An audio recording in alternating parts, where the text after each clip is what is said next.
Welcome everyone, I'd like to show you how to connect your Xbox Series S controller to your iPod Touch. So first of all, I want you to open up Settings, then find General, then find About. In order to connect your Xbox Series S controller, you need to be running software version 14.5 or newer. If you're running any of the older software versions, you will need to update to the latest version of iOS in order to follow this tutorial. Next, you just want to find Bluetooth and just go into the Bluetooth settings. Then on your Xbox Series S controller, you want to make sure it's turned on, and you just want to hold down at the top this share icon. Hold it down until the Xbox logo starts blinking.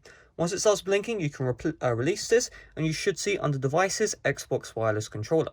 Just tap on this one, give it a little bit, you're going to see Bluetooth pair request, just tap on pair, and just like that, your Xbox controller should be successfully connected to your iPod Touch. Now, one thing to note is once you've done this, not all games will support the controller. So I don't have Minecraft available. However, if you have Fortnite, this will fully support the controller support. I don't have the full game downloaded, so I can't showcase that off. However, if you want to try a free game with controller support, I recommend you get Call of Duty Mobile that has full controller support available. Minecraft also has it available. PUBG doesn't have it available, so it really is a hit and miss of which games are supported. But if you want to make sure for sure everything's fully working, get COM Mobile and you'll see controller support is fully working there. So hopefully this video did help you out. If it did, make sure to leave a like, subscribe if you're brand new.